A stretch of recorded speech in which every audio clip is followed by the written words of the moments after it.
Birthday নিয়ে সবারই হয়তোবা একটু আশা থেকেই যায় যে অন্তত এই দিনটাতে সবাই তার সাথে ভালো ব্যবহার করবে, তার জন্য দোয়া করবে আর তাকে স্পেশাল ফিল করাবে। তো আমার জীবনের একটা সেরা বার্থডের ব্লগ আজকে তোমাদের সঙ্গে শেয়ার করব। তো চলো ভিডিওটা শুরু করা যাক। আসসালামু আলাইকুম, হ্যালো এভরিওয়ান, কি অবস্থা সবার? দেখতেই পারছো ফুলের দোকানের সামনে দাঁড়িয়ে আছি, তবে আমি ফুল কিনবো না, আমার বান্ধবী আমাকে রিকশায় বসিয়ে রেখে ফুল কিনতে গেছে। তো দেখো আমার জন্য কতগুলো ফুল কিনেছে, কারণ ফুল আমার ভীষণই প্রিয়। প্রথমত আমার বাসা থেকে বের হওয়ার কোনো প্ল্যান ছিল না। ও বলল যে সারাদিন বাসায় কি করবি, চল বের হই বিকালে। এই কারণে বের হওয়া। আর আমরা গিয়েছিলাম ব্রেক রুমে। আর ব্রেক রুমের ডেকোরেশন তো বরাবরই অনেক বেশি সুন্দর, মানে ছবি তোলার জন্য একদমই পারফেক্ট, প্লাস ফ্রেন্ডরা মিলে আড্ডা দেওয়ার জন্য কিন্তু পারফেক্ট। কিছু ফুড অর্ডার করা হয়েছিল আর সেগুলো কিন্তু অলরেডি চলেও এসেছে। অর্ডার করা হয়েছিল গ্রিল স্যান্ডউইচ, যেখানে তোমরা 4 পিস স্যান্ডউইচ পেয়ে যাবা।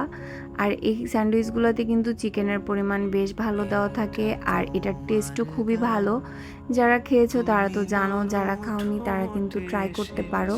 আশা করি তোমাদের ভালো লাগবে। এরপরে আসি মিট বক্সে। ব্রেক রুমের মিট বক্স তো একদম সেরার সেরা। তো এইখানে কিন্তু কোয়ান্টিটিও বেশ ভালো দেওয়া থাকে, মানে একজনের জন্য একদম এনাফ কোয়ান্টিটি। আমরা অর্ডার করেছিলাম চিকেন মিট বক্স, তাই এখানে চিকেনের পরিমাণও কিন্তু বেশ ভালো দেওয়া ছিল, যেটা তোমরা দেখলেই হয়তো বা বুঝতে পারবা। আর বার্থডে উপলক্ষে হাতে একটু মেহেদিও পরেছিলাম, ভাবলাম যে তোমাদের সঙ্গে শেয়ার করি। আর এই দিন আমি একদমই কেক কাটতে চাচ্ছিলাম না, কিন্তু স্নিগ্ধা তো নাছোড় বান্দা, ও হচ্ছে কেক না কিনে ওখান থেকে বেরই হবে না। পরে আমি ওকে বললাম আচ্ছা আমরা একটা পিস নিয়ে দুইজনে মিলে এটাই খেয়ে ফেলি, কারণ হচ্ছে আমার বার্থডেতে কেক কাটা বা এগুলো কোনো কিছুরই ইচ্ছা ছিল না। পরে হচ্ছে ও অনেক স্ট্রাগল করে এখানে একটা ক্যান্ডেলও নিয়েছিল, দেখতেই পারছো। তো এরপরে আমরা আর কি একটু কেক কাটিং করলাম।